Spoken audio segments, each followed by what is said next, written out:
두려워해야 할 자를 두려워하라. 누가복음 12장 1절에서 12절 말씀입니다.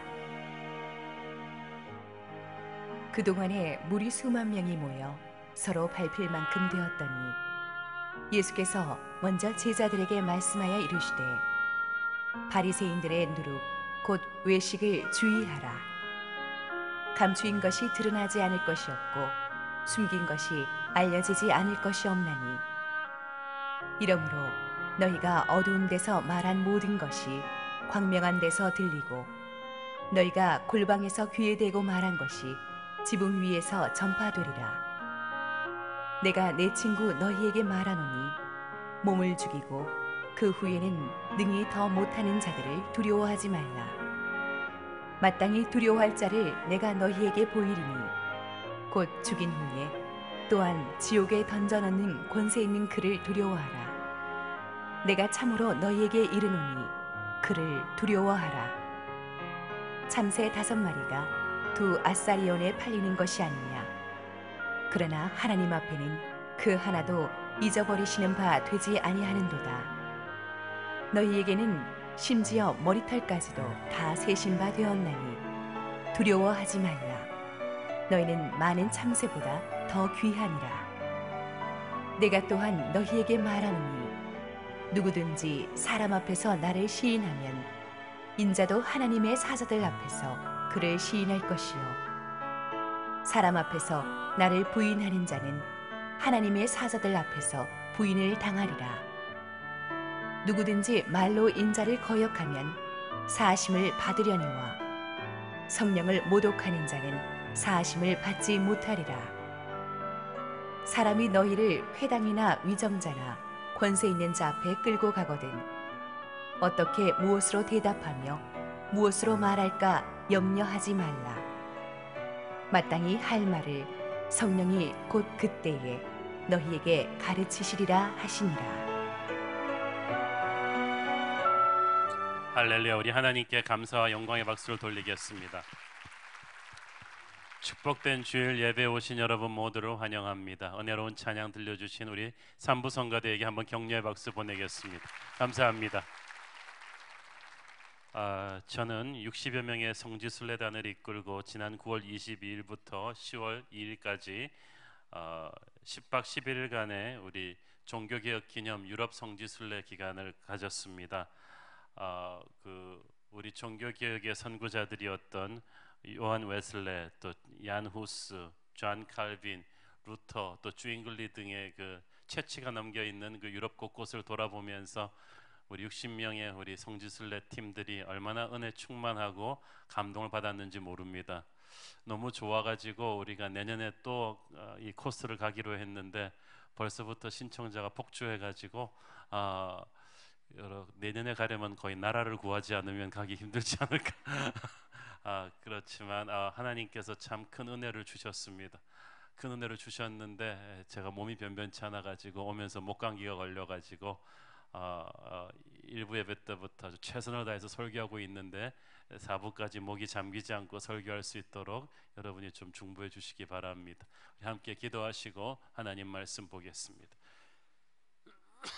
사랑의 아버지, 은혜를 감사합니다. 주께서 부족한 종을 세우셔서 하나님의 보배로우신 말씀 은혜롭게 전파되게 하옵소서. 예수님의 이름으로 기도했습니다. 아멘. 어린 시절 제가 손에 땀을 쥐고 읽었던 그 소설 중에 영국 작가 스티븐스의 소설 지킬 박사와 하이드 씨가 있었습니다. 낮에는 모든 사람들의 존경을 받았던 이 닥터 지킬이 밤이 되면은 끔찍한 살인을 저지르는 포악한 하이드로 변합니다. 전혀 다른 두 개의 가면을 쓰고 왔다 갔다 하다가 결국에는 비극적인 죽음으로 끝나는 스토리입니다. 겉과 속이 다른 이중적인 삶은 그렇게 힘든 것입니다. 영적인 세계에서도 그것은 마찬가지입니다. 예수님께서는 겉과 속이 다른 위선적인 신앙인들에 대한 경고를 무섭게 하십니다. 1절 읽습니다. 그동안에 무리 수만 명이 모여 서로 밟힐 만큼 되었더니 예수께서 먼저 제자들에게 말씀하여 이르시되 바리새인들의 누룩 곧 외식을 주의하라. 바리새인들의 누룩, 외식은 위선적인 신앙이에요. 겉과 속이 다른 이중적인 삶입니다. 하나님과 사람을 대하는 데 있어서 말과 행동이 다른 사람입니다. 겉으로 보이는 행동은 뭐 나무랄 데 없이 예의 바르고 깨끗하지만 속으로는 전혀 딴 생각을 하고 있습니다. 욕심과 사악함이 가득합니다. 우리 인간끼리도 이런 사람 싫어하지 않습니까? 겉에서는 그렇게 예의 바르게 단정하게 나를 대해놓고 뒤에 가서는 완전히 딴 말을 합니다. 마음은 딴 데 가 있어요. 특히 여기서 보이는 말하는 이 겉으로 보이는 모습과 행동은 종교적인 행위를 가리킵니다. 절기를 맞춰서 격식대로 예배도 드리고 온갖 종류의 헌물을 드리지만 정작 삶에서는 예수 안 믿는 사람보다 더하면 더했지 못하지 않아요. 불의를 행하고 약한 자를 핍박합니다. 높은 자리에 앉아서 사람들 인사받기를 좋아합니다. 직분과 나이를 내세우며 자기는 행동하지 않고 남에게 시키기만 합니다. 사람들을 바르게 인도하는 지도자라고 하지만 정작 자기 자신부터 영적으로 눈이 멀어 있습니다. 겉으로는 거룩하게 예배드리지만 속으로는 온갖 악한 생각이 가득 차 있는 이중적인 신앙인입니다. 예수님께서는 이런 위선을 호되게 야단치셨습니다. 마태복음 15장 7절 9절 외식하는 자들아 이사야가 너희에 관하여 잘 예언하였도다. 일러스되 이 백성이 입술로는 나를 공경하되 마음은 내게서 멀도다. 사람의 계명으로 교훈을 삼아 가르치니 나를 헛되이 경배하는도다 하였느니라 하시고, 사람의 계명으로 종교적인 언어만 포장만 쓰여서 가르쳤다는 것입니다. 그래서 예수님은 이들의 이중적인 위선을 경계하셨습니다. 이런 사람들이 가지는 문제는 하나님의 말씀을 오용해서 사람들을 억압하는 것입니다. 자기 말이라고 하면 사람들이 안 들을 것 같으니까 하나님의 말씀을 거기에다가 더 씌우는 거예요. 하나님의 이름을 빙자하는 것입니다. 옛날에도 그렇지만 그 사기꾼들 중에서 청와대 또 검찰 사칭해서 사기치는 사람들 굉장히 많습니다. 자기 힘으로 하면 안 먹힐 것 같으니까 권력자를 사칭하는 거예요. 그런데 교회 안에서도 그런 지도자들이 있다는 거예요. 자기 말이라 그러면 안 믿을 것 같으니까 성경 말씀에 이렇게 쓰여 있다. 내가 기도해 봤더니 하나님께서 이렇게 말씀하셨다. 하나님께서 이렇게 인도하셨다. 이런 말을 가지고 자기의 생각을 밀어붙입니다.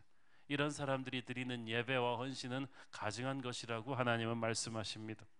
이들이 소위 유대인들의 스승인 바리새인들이었습니다. 이들이 유대인들의 신앙을 지도하고 있었으니 얼마나 안타까운 일입니까? 예수님께서는 그들을 누룩이라는 단어로 표현하셨습니다. 이 누룩은 곰팡이에요. 작게 들어가서 순식간에 그 자루 전체를 전염시키는 곰팡이 같은 존재예요. 악한 영향력이 있다는 거예요. 자기만 죽는 게 아니라 남까지 죽이게끔 전염병처럼 그 위선적 신앙의 바이러스를 퍼뜨리는 것입니다. 예수님은 이런 위선적인 신앙을 퍼뜨리는 악한 지도자가 되려면 차라리 연자맷돌을 목에 달고 바다에 빠져 죽으라고 하셨습니다. 그만큼 이 다른 사람들을 전염시키는 위선적인 신앙인은 위험한 것입니다. 바리새인들의 누룩을 주의하라는 말은 우리도 전염될 수 있다는 뜻입니다. 이게 남의 얘기가 아니에요. 신앙 경력이 조금만 오래되면 우리도 금방 이 영적인 위선자가 될 수 있습니다. 처음 믿을 때는 잘 그러지 않아요. 그렇지만 세월이 지나면서 교회 경력이 길어질수록 우리는 이 영적인 위선자가 될 확률이 높습니다. 사실 목사인 저 자신도 이 말씀 앞에서 무릎 꿇고 회개할 수밖에 없습니다. 목사이기 때문에 계속 설교해야 되거든요.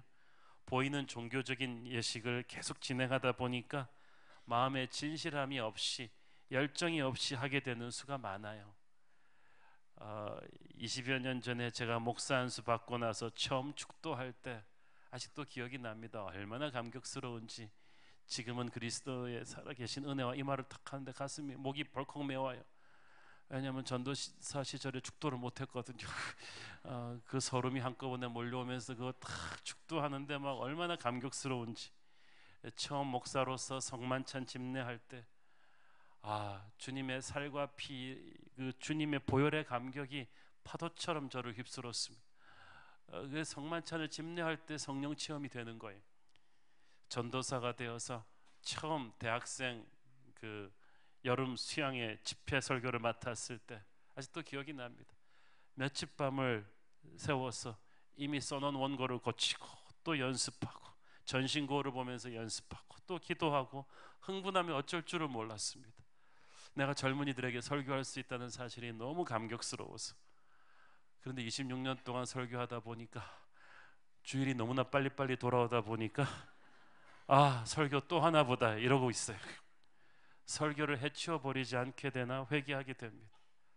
처음 해외 집회를 요청받았을 때 그 감격, 내가 비행기 타고 바다 건너가서 설교할 수 있구나, 그 감격에 떨던 시간이 어제 같은데, 요새는 비행기 타고 집회 달라 그러면은 또 타, 그렇게 하고 있어요. 시차 적응이 잘 안 돼가지고. 우리가 알지 못하던 사이에 우리가 얼마나 순식간에 종교적인 매너리즘에 빠질 수 있습니까? 주님과의 첫사랑의 기쁨도 순수함도 감사함도 사라져가는 그런 종교인이 영적 위선자가 되기 쉬운 거예요. 위선적 신앙인들에게 주는 가장 무서운 경고는 우리가 겉과 속이 다른 이 신앙생활이 언젠가는 하나님 앞에 명명백백히 드러나게 된다는 것입니다. 2절 3절 읽습니다. 감추인 것이 드러나지 않을 것이 없고 숨긴 것이 알려지지 않을 것이 없나니 이러므로 너희가 어두운 데서 말한 모든 것이 광명한 데서 들리고 너희가 골방에서 귀에 대고 말한 것이 지붕 위에서 전파되리라. 거짓이 영원히 은폐될 수가 없습니다. 숨겨질 수가 없습니다. 그러니까 너무 억울해하거나 분해하지 마십시오. 시커먼 속내를 감추고 사람들의 눈만 의식하면서 위선적인 신앙을 했던 사람들은 그 속내가 하나님 앞에 언젠가는 다 공개되게 될 것입니다.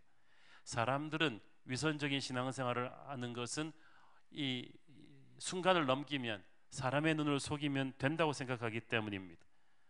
그러나 하늘나라 리코더에 다 기록되어 있습니다. 그날이 오면 천군 천사들 앞에서 하나님 앞에 모든 성도들 앞에 우리의 생각과 마음이 다 공개되게 될 것입니다. 그러니까 우리는 지금부터 진실하게 살아야만 합니다. 우리는 빛의 자녀입니다. 어둠이 가장 두려워하는 것은 빛으로 드러나는 것입니다. 하늘나라 가기 전이라도 우리 하나님의 자녀들은 교회 안에서 거룩한 말, 진실한 말을 해야 됩니다. 겉과 속이 분명한 진실한 말을 해야 합니다. 세상 사람들은 아니땐 굴뚝에도 연기를 냅니다. 근거도 없는 무책임한 말들을 하고 그것을 SNS로 퍼뜨리기도 합니다. 그것이 사실이 아니라고 확인되었을 때 회개하지도 않습니다. 아니면 말고 그런 식입니다. 그러나 하나님의 자녀들은 결코 그러면 안 됩니다. 하나님은 우리의 입술의 열매를, 무게를 다십니다. 귀하게 생각하십니다. 살아있는 교회 안에서는 성령께서 교회를 시험 들게 하는 거짓의 언어를 금방 드러내십니다. 저는 시카고의 한 건강하게 부흥하는 은혜로운 교회를 알고 있습니다. 그 교회는 굉장히 자유롭고 밝고 따뜻한, 겉으로 보기에는 아무 문제 없는 파워풀하게 성장하는 큰 교회였습니다. 그런데 제가 그 교회 담임 목사님으로부터 그 교회가 그렇게 되기까지 어떤 역경을 헤쳐왔는가를 들었습니다. 그 수많은 교회 안팎의 갈등을 겪으면서 그 교회 안에는 엄중한 권징 시스템이 있다고 합니다. 그래서 교회 안에서 교인들끼리, 임직자들 사이에서 도덕적인 문제, 윤리적인 문제, 재정적인 문제가 생기면 즉시로 당사자를 소환해서 그 문제를, 사실을 밝히고 권면하고 징계해서 다룬다고 합니다. 특별히 그 권징 시스템에서 엄밀하게 다루는 것은 교인들의 책임감 있는 언어 생활입니다. 교회를 시험 들게 하는 이상한 루머가 돌면 즉시 그 말을 한 사람을 찾아내서, 거의 소문 실명제처럼 찾아내서 사실 여부를 확인하고 단호하게 경고하고 징계한다고 합니다. 그렇게 하기 때문에 그 교회의 그 밝고 따뜻한 자유로움이 유지될 수가 있는 거예요. 우리가 서구 선진 국가들을 가보면 모든 게 자유분방하고 이렇게 허술해 보이죠. 그렇지만 보이지 않는 법 질서가 엄격합니다. 서구 선진국들에 가보면 그 선을 넘으면 대가를 치르게 만들어 놨기 때문에 사람들이 그 법 질서를 존중해서 그 나라가 평화롭고 질서가 유지되는 거예요. 그래서 저희 교회도 당회에서 지난달에 최근 권징위원회를 창설을 결의했습니다. 이제 바로 시행 초안을 만들어서 이달부터 실행이 들어가게 될 것입니다. 때로는 교회 안에도 전혀 사실 무근인 악성 루머와 교회를 시험 들게 하는 거짓된 말들이 돌아다니곤 합니다. 저는 그래서 개인적으로 빛의 자녀된 우리는 금융실명제가 아닌 소문실명제를 해서 반드시 자신이 한 말에 대해서 책임을 지게 해야 된다고 믿습니다. 특히 요즘은 부흥하는 교회들 안으로 이단 세력들이 침투해서 그런 무책임한 말들을 퍼뜨려 교회를 시험 들게 하기 때문에 우리는 기도하고 분별해서 단호히 다루어야 합니다. 교회 권직위원회는 각 공동체와 사역팀들 안에서 여러 가지 종류의 도덕적인 문제와 함께 근거 없는 거짓된 말로 교회를 어지럽히고 성도를 시험 들게 하는 사람들을 드러내고 경고하고 징계할 것입니다. 저희는 그렇게 함으로써 이 교회를 따뜻하고 사랑이 있는 진실한 교회로, 건강한 교회로 지켜갈 수 있다고 믿습니다. 어둠 속에서 은밀히 전해지는 거짓의 언어들을 빛으로 드러낼 때 하나님께서 이 교회를 정결하고 거룩하게 해 나가실 것이라고 믿습니다. 여러분도 교회를 시험 들게 하는 확인되지 않는 말들, 영적 지도자들이나 다른 형제 자매들을 함부로 음해하는 말들을 믿지도 말고 맞장구 치지도 말고 힘을 실어주지도 마십시오. 오히려 그 군원을 그 자리에서 밝히고 드러내서 꾸짖으십시오. 그렇게 해야 이 교회가 건강해지는 것입니다. 하나님은 진리의 말씀으로 우리를 살리시는데 마귀는 거짓의 언어를 퍼뜨려 우리를 시험 들게 합니다. 성령께서는 반드시 그런 거짓된 언어들을 드러내실 것입니다. 그러니 여러분은 서로를 기도하고 약점을 서로 덮어주고 담당하며 격려하고 교회의 덕을 세우는 말들을 하도록 해야 될 것입니다. 위선적인 신앙이 갖는 비극은 영적인 능력이 없다는 사실입니다. 디모데후서 3장 5절, 경건의 모양은 있으나 경건의 능력은 부인하니 이 같은 자들에게서 네가 돌아서라. 경건의 능력이 무엇입니까? 영적인 능력이에요. 성령의 파워예요. 예수 그리스도의 보혈의 능력이에요. 이 능력을 받으면 사람들을 죄와 사망으로부터 구원해낼 수 있는 거룩한 능력을 받게 됩니다. 원수를 용서할 수 있는 능력이며 어둠의 권세를 꾸짖어 내쳐줄 수 있는 영적인 권세입니다. 십자가와 부활의 능력이며 로마 제국 전체를 복음화시켰던 성령의 불같은 능력입니다. 이 능력이 저와 여러분 안에 충만하기를 원합니다. 아무리 화려한 건물과 사람들을 가졌다고 해도 교회에 이 능력이 없으면 그 교회는 무기력한 거예요. 오늘날 교회 지도자들이라고 자부하는 우리 목사들, 장로들, 순장들, 평신도 리더들은 이 말씀 앞에 겸허히 떨면서 스스로를 진단해 봐야만 합니다. 나는 과연 경건의 모양은 있지만 직분은 받아놓고 경건의 능력은 없는 자가 아닌가. 경건의 모양은 있으나 능력은 부인한다는 말은 유명무실하다는 거예요. 소문난 잔치에 먹을 것이 없었다는 것입니다. 그 교회 유명하다 그래서 가봤는데 예배에 영적인 감동이 없어요. 장로라고 그래서 기도시켜 봤는데 그 기도에 파워가 없어요. 좋은 목사님이라고 그래서 설교를 들어봤는데 말은 화려한데 영적인 감동이 없는 거예요. 이것이 바로 경건의 모양은 있으나 능력은 없는 것입니다. 그것이 영적인 위선자가 치러야 되는 대가인 것입니다. 오늘날의 교회들이 많이 그렇지 않습니까? 우리의 모습이 그렇지 않습니까? 세례도 받고 예배도 참석하고 찬송가도 따라 부르고 성경 공부도 했는데 직분도 받았는데 영적인 능력이 없어요. 이건 어떤 거냐 하면요, 태권도 5단, 유도 8단 이런 거 다 했는데 동네 불량배한테 얻어터지고 다니는 거예요. 능력이 없으니까. 사도행전 19장에 보면 그런 한심한 영적 지도자들이 나옵니다. 에베소에서 사도 바울이 가는 곳마다 기적이 일어나고 귀신이 쫓겨나고 병이 낫는 역사가 일어나니까 이걸 질투한 사람들이 있었어요. 제사장 스기의 7 아들들이에요. 그러니까 자신들도 제사장이었겠죠. 어려서부터 교회 다녔죠. 종교 의식은 다 몸에 익었죠. 찬송가 잘 부르죠. 성경 공부 코스도 많이 했죠. 그러고 보니까 자기들도 바울 같을 수 있다고 생각했어요. 그래서 귀신 들린 사람 불러놓고 꾸짖습니다. 내가 바울의 예수를 빙자하여 너희를 명하노니 나갈지어다. 그랬다가 그냥 귀신한테 야단 맞았어요. 내가 예수도 알고 바울도 아는데 넌 누구야? 그래가지고 정말 비 오는 날 먼지 나도록 두들겨 맞고 쫓겨갔어요.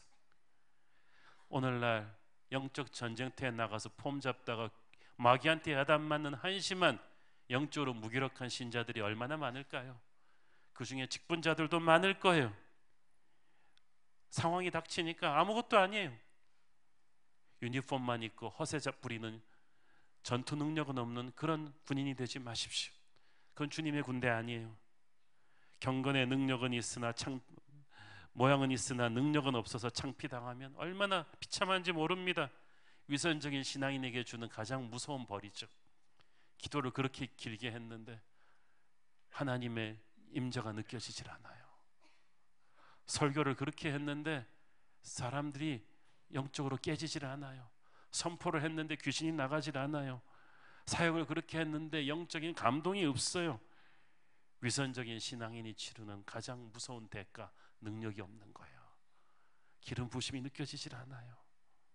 하나님이 그 사람에게 영적인 능력을 주시지 않으니까 사역에 열매가 없고 그 사람의 영적인 권위를 아무도 인정하지 않아요. 뒤에서 비웃습니다. 저게 장로야? 저게 목사야? 저게 집사야? 영적인 권위를 못 느끼는 거예요. 그러나 하나님의 사람은 달라요. 그에게 성령의 기름 부으심이 가득합니다. 그가 무슨 직분인지는 상관없어요. 오직 성령이 너희에게 임하면 너희가 권능을 받고, 그는 돌아다니면서 자기가 몇 대째 예수 믿는 집안이고 뭐 술 담배 안 하고 교회 사역을 몇 개를 하고 이런 거 광고하지 않습니다. 그냥 존재하기만 해도 거룩한 하나님의 임재가 느껴져요. 마귀가 그를 두려워하고 천사가 흠모하며 하나님이 기뻐하시는 사람입니다. 그는 작게 기도해도 귀신이 떠날 거예요. 부드럽게 말해도 하늘의 감동이 임할 거예요. 남들이 보이지 않는 곳에서 일을 해도 그 사역에 열매가 넘쳐날 것입니다. 사람들이 그를 보며 눈물이 나고 그에게 가까이 가고 싶고 함께 교제하고 싶은 그런 영적인 능력과 기름 부으심, 진짜 영성이 여러분에게 있기를 바랍니다. 1절 말씀을 보니까 무리가 수만 명이 모여서 서로 밟힐 만큼 되었다고 했어요. 진짜 영성을 가진 예수님이니까 사람들이 끌리는 거예요. 진짜는 사람들을 끌어냅니다. 목마른 사람들은 진짜 하나님의 사람에게 목마르게 되거든요. 그러나 예수님은 그 크라우드에, 그 군중에 감동받지 않으셨어요. 1절 후반절을 보니까 예수께서 먼저 제자들에게 말씀하여 이르시되 바리새인들의 위선을 주의하라. 예수님은 이 큰 군중도 잘못된 영적인 위선자들 몇 사람에 의해서 타락할 수 있다는 사실을 아셨어요. 그래서 제자들에게 너희들도 정신 차리라고 경고하신 것입니다. 오늘날 우리가 정신 차려야 돼요. 수많은 군중이 중요하지가 않아요. 우리 한 명 한 명이 진실하고 뜨거운 올바른 믿음의 사람으로서야 건강한 교회가 되는 거예요. 영적 위선의 극치는 영적인 무지죠. 영적인 무지란 성령을 모독하는 사람, 성령의 활동하시는 것을, 성령의 역사를 잘 모르는 사람이. 10절에 보십시오. 누구든지 말로 인자를 거역하면 사하심을 받으려니와 성령을 모독하는 자는 사하심을 받지 못하리라. 여기서 말로 인자를 거역한다는 것은 예수님을 말로 거역한다는 거예요. 그 죄가 가볍지는 않아요. 그렇지만 용서받을 수 있어요. 왜냐하면 내가 오늘 영적으로 무지했기 때문에 예수님을 안 믿을 수 있거든요. 우리 모두 한때 영적으로 무지해서 예수님을 안 믿은 죄를 범했었습니다. 그러나 오늘 예수님을 부인했다 해도 성령의 역사가 있으면 내일은 받아들일 수가 있어요. 그러나 성령의 역사 자체를 거부하면 영영 예수 그리스도를 만날 길이 없어져 버려요. 고린도전서 12장 3절 그러므로 내가 너희에게 알리노니 하나님의 영으로 말하는 자는 누구든지 예수를 저주할 자라 하지 아니하고 또 성령으로 아니하고는 누구든지 예수를 주시라 할 수 없느니라. 여러분 아무리 힘들어도요 성령 충만한 사람은 예수님 욕 못합니다. 하나님 탓 못합니다. 그 안에 성령이 충만하기 때문이에요. 그러나 그 성령으로 하지 않고는 우리가 예수님을 주님으로 고백할 수가 없어요. 우리는 논리로 지식으로 예수 믿은 게 아니거든요. 사실 논리적으로 예수 못 믿을 이유가 성경엔 많죠. 오병이어의 그런 기적 같은 거 어떻게 믿겠어요? 특히 과학 전공한 분들 질량불변의 법칙이 있는데 어떻게 그게 가능해요? 어떻게 무리를 걸어요? 그렇지만 성령께서 우리를 믿게 하신 거예요. 우리 동네 나보다 착한 사람도 많은데 어떻게 내가 예수 믿었어요? 성령께서 하신 거예요. 성령께서 하시지 않고는 예수를 주라 고백할 수가 없어요. 그렇기 때문에 악의에 찬 태도로 성령의 역사를 거부하고 모독하면 구원의 길이 막히게 돼요. 예수를 만날 수가 없어요.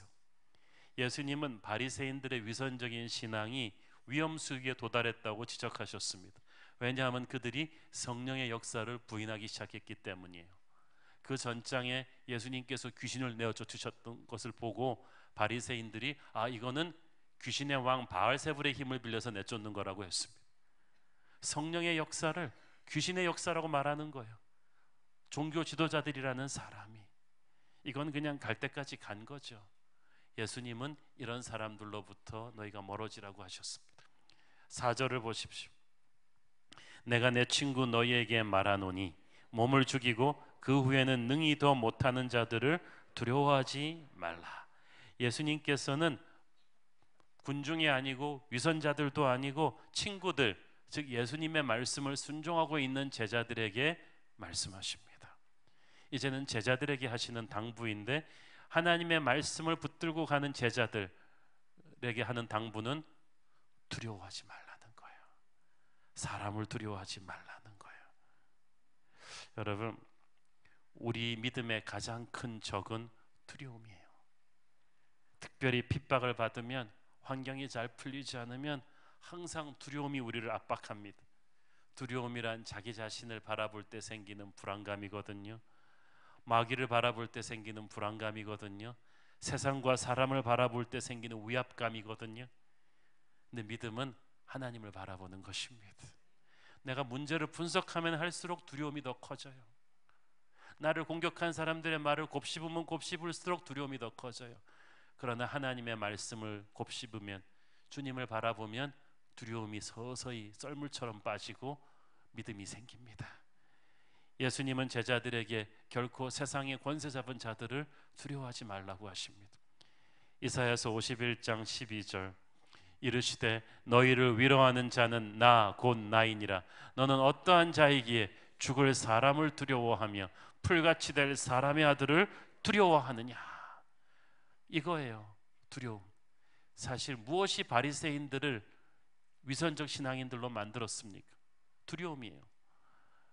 바리새인들도 처음부터 이런 위선적 신앙인들은 아니었을 거예요.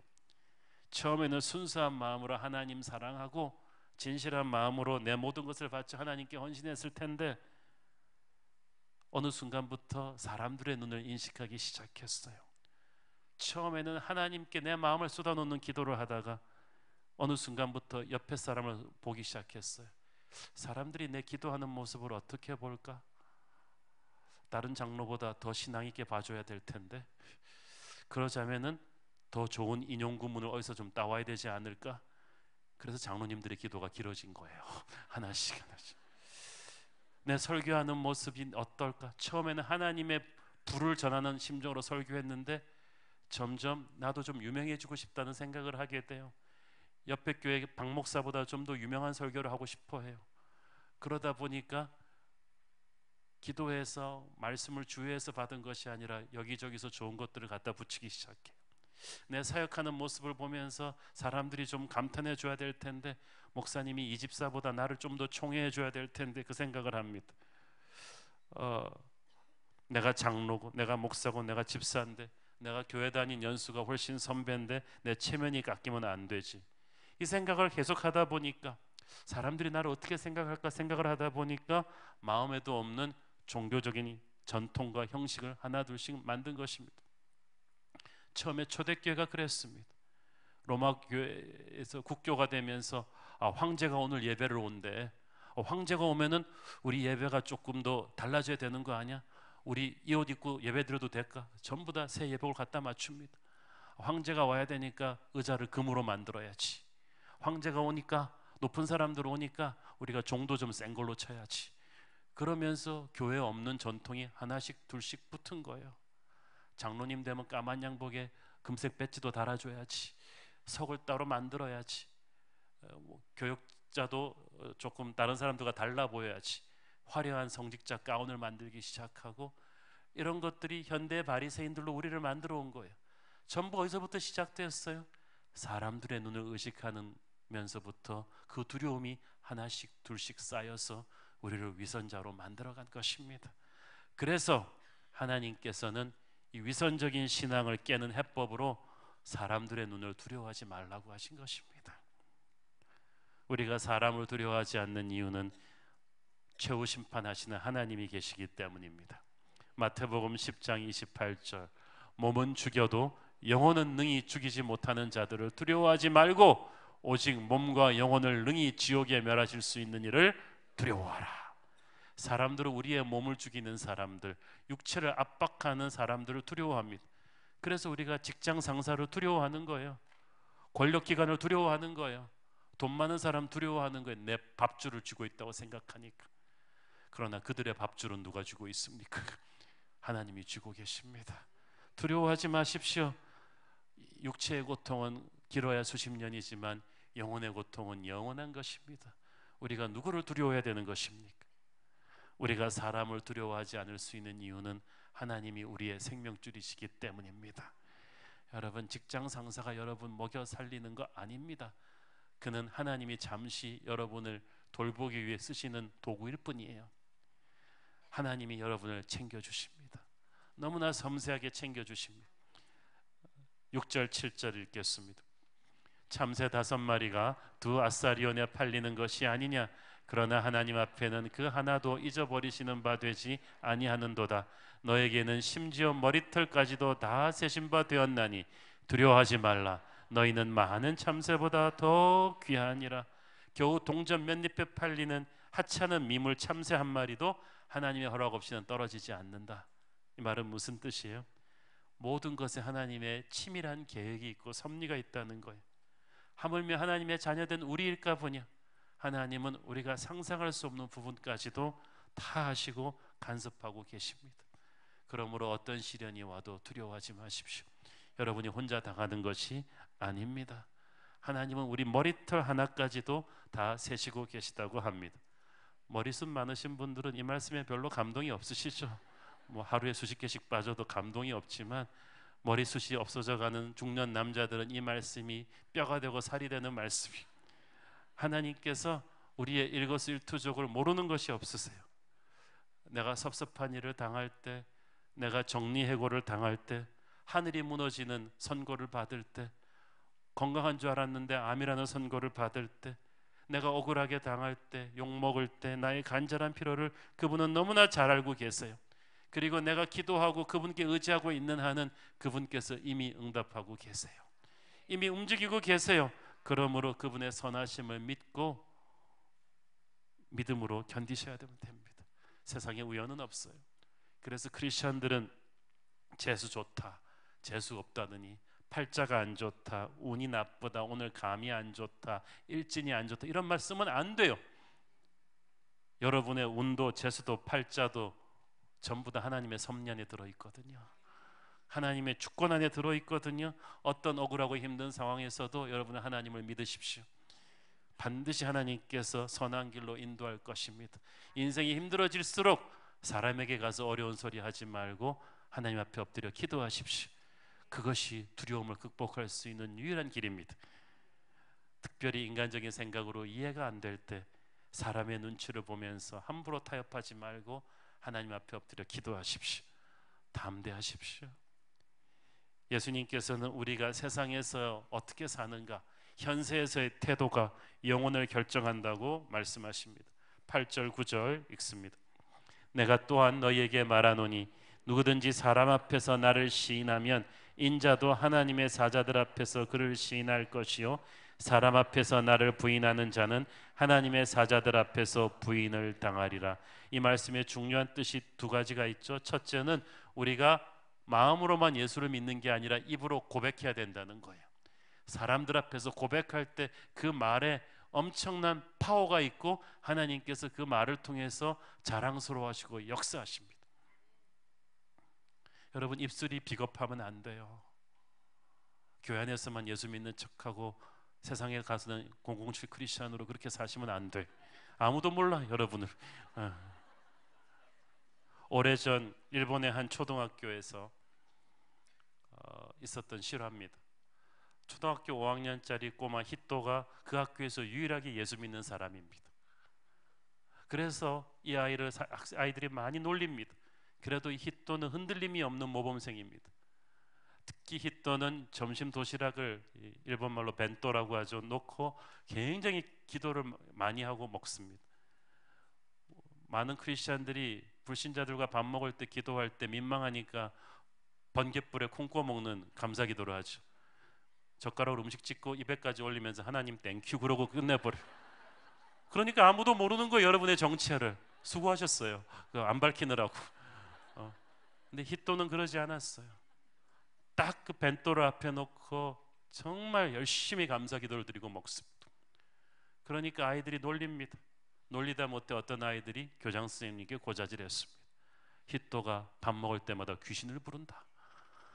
그래서 전교생이 모이는 조회에서 교장 선생님이 히토를 불러냈습니다. 너 그 말이 사실이냐? 점심 먹을 때 내가 귀신을 부르는 게 사실이냐? 히토가 대답합니다. 귀신이 아니라 저는 제가 믿는 하나님 아버지께 감사 기도를 드리는 것입니다. 해봐라. 히토가 전교생 앞에서 기득거리고 웃고 조롱하는 아이들 앞에서 당당하게 감사 기도를 쫙 합니다. 순간 교장 선생님이 눈물이 글썽여서 히토 앞에 털썩 무릎 꿇습니다. 애야, 나도 예수 믿는 사람인데 나는 이 예수 믿는 걸 밝히면은 사람들이 나를 놀릴까봐 10여 년이 지나도록 사람들 앞에서 내 정체를 밝힌 적이 없구나. 그런데 너는 어떻게 초등학교 5학년짜리가 이렇게 우리 주님을 부끄러워하지 않을 수가 있냐? 네가 진짜 크리스찬이구나. 이 교장 선생님의 이 히토 앞에 무릎 꿇은 이 사건은 전교생을 숙연하게 했습니다. 여러분, 예수님은 사람들 앞에서 증거되셔야 합니다. 누가 증거하겠습니까? 여러분이 하셔야만 됩니다. 우리 주님은 십자가에서 여러분 죄인된 우리의 이름을 밝히기를 부끄러워하지 않으셨는데 우리는 너무 주님을 부끄러워해요. 세상 앞에서 주님을 증거하십시오. 말로 증거하시고 또 행동으로 증거하십시오. 청교도들이 만든 의자는 300년이 지나도 튼튼했다고 합니다. 그들은 예배로 그 의자 하나하나가 예수님을 증거하는 것이라고 믿었기 때문입니다. 여러분이 회사에서 하는 일 하나하나가 정직하게 깨끗하게 하는 일 하나하나가 예수님을 선포하는 것입니다. 부끄러워하지 말고 선포하십시오. 최후 심판대 앞에 하나님 앞에 설 때 예수님의 증언이 결정적이에요. 예수님이 우리를 시인하느냐 부인하느냐에 따라서 우리의 운명이 결정되거든요. 구원은 내가 예수님 안다고 하는 것이 아니라 예수님이 나를 안다고 하시는 것입니다. 하나님이 내 손을 잡는 거지 내가 하나님 손 잡는 게 아니거든요. 우리 주님이 나를 잡아주셨습니다. 그러므로 우리도 이 땅에서 우리 주님을 마음속으로부터 그리고 입술로 고백할 수 있어야만 됩니다. 영혼의 나라에서 주님은 그때 우리에게 말씀하실 거예요. 네가 나를 위해 고난받고 조롱받으면서도 나를 부끄러워하지 않았으니 내가 너와 함께 영생을 누릴 것이다. 주님의 이름을 부끄러워하지 않는 저와 여러분 되기를 바랍니다. 세상 권세 앞에서 당당하십시오. 11절 12절 읽습니다. 사람이 너희를 회당이나 위정자나 권세 있는 자 앞에 끌고 가거든 어떻게 무엇으로 대답하며 무엇으로 말할까 염려하지 말라. 마땅히 할 말을 성령이 곧 그때 너희에게 가르치시리라 하시니라. 하나님의 백성들은 항상 세상 앞에 서게 될 것입니다. 그때마다 하나님께서 하나님의 말을 주십니다. 여러분은 세상 앞에서 세상과 똑같은 말을 해서는 안 되고 하나님의 말을 해야 합니다. 그래야 영향력이 됩니다. 초대교회 때 핍박이 끝나기 전까지 300년 동안 수도 없이 많은 크리스찬들이 로마 황제와 위정자들 앞에 끌려갔습니다. 서슬퍼런 그들의 위세 앞에서 그들은 주님의 이름을 부끄럽지 않게 고백했습니다. 그 말에 능력이 있어서 로마 제국이 붕괴된 거예요. 이번에 종교개혁 500주년 기념 유럽 성지순례를 하면서 우리가 여러 군데에서 은혜를 받았지만 특별히 독일의 보름스라는 도시가 기억에 남습니다. 이것은 신성 로마 제국의 황제가 루터를 마지막으로 소환해서 최후의 종교 재판을 벌인 곳입니다. 이미 교황청이 루터를 파문한 상태에서 신성 로마 제국의 황제가 수많은 제후들이 도열하면서 살벌한 그 법정에서 루터에게 묻습니다. 네가 말한 모든 주장을 철회할 기회를 주겠다. 가톨릭 교황청의 면죄부가 잘못되었다고 말한 것을 철회해라. 오직 의인은 믿음으로 살 것이라고 말한 그 주장을 철회해라. 그러면 너희 죄를 용서해 주겠다. 루터는 하루 동안의 시간을 달라고 해서 기도합니다. 루터는 자기가 이 요청을 거부할 경우 어떻게 될 것인가를 알고 있었습니다. 이미 교황청에서 파문시켰기 때문에 로마 제국에서도 파문당하면 루터는 그때부터 도망자가 됩니다. 모든 재산과 가옥이 몰수를 당하고 집안은 역적 집안이 되고 누구든지 루터를 죽여도 되는 무서운 신세가 되는 거예요. 그러나 루터는 그 다음날 그 서슬프른 황제 앞에 나가서 철회하지 않겠다고 말합니다. 하나님의 양심 앞에서 철회하지 않겠다고 말합니다. 그리고 루터는 파문당합니다.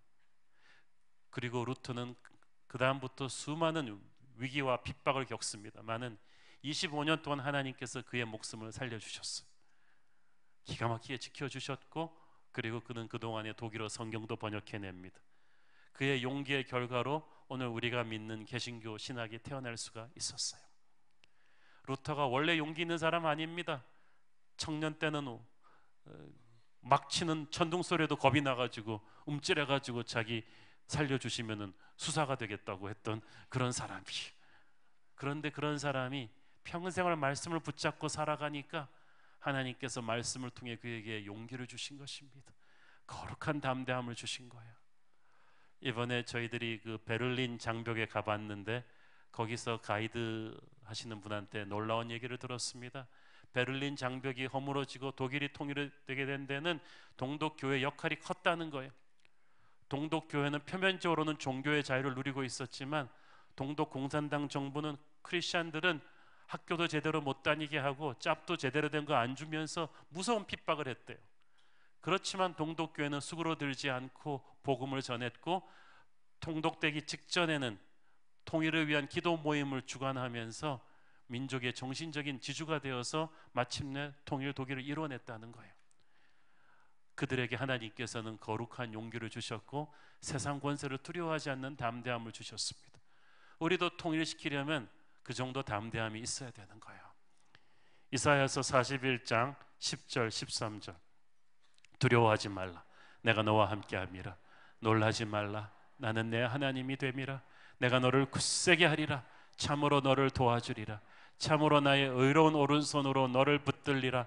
보라, 네게 노하던 자들이 수치와 욕을 당할 것이요 너와 다투는 자들이 아무것도 아닌 것 같이 될 것이며 멸망할 것이라. 네가 찾아도 너와 싸우던 자들을 만나지 못할 것이요 너를 치는 자들은 아무것도 아닌 것 같고 허무한 것 같이 되리니 이는 나 여호와 너의 하나님이 네 오른손을 붙들고 네게 이르기를 두려워하지 말라, 내가 너를 도우리라 하실 것임이니라. 아멘. 여러분이 세상 앞에서 두려움에 떨릴 때마다 이 말씀을 외우십시오. 이 말씀을 외우십시오. 여러분의 자녀를 키울 때 세상적인 교육관이 판치는 세상에서 다른 엄마들 말 들으면 우리 아이도 그렇게 키워야 될 것 같은 두려움이 밀려올 때 이 말씀을 외우십시오. 여러분이 세상 안 믿는 직장 상사 앞에서 두려움에 떨며 가치관을 타협하려는 위협을 받을 때 이 말씀을 자신에게 외우십시오. 선포하십시오. 두려워하지 마십시오. 하나님을 부인하지 마십시오. 우리는 노골적인 핍박을 당하지는 않는 나라에 살고 있습니다만은 우리가 크리스천들이 너무 용기를 잃어버렸습니다. 우리도 너무 세상적인 말들을 많이 합니다. 너무나 비굴하고 희미한 말들을 많이 합니다. 깨끗하고 분명한 믿음의 고백을 하는 사람이 적어졌어요. 따뜻하고 사랑이 가득 찬 은혜의 말들을 하는 진짜 크리스천들이 사라져갑니다. 우리는 달라야 된다고 믿습니다. 성령께서 우리를 입을 통해 말씀하시면 달라질 거예요.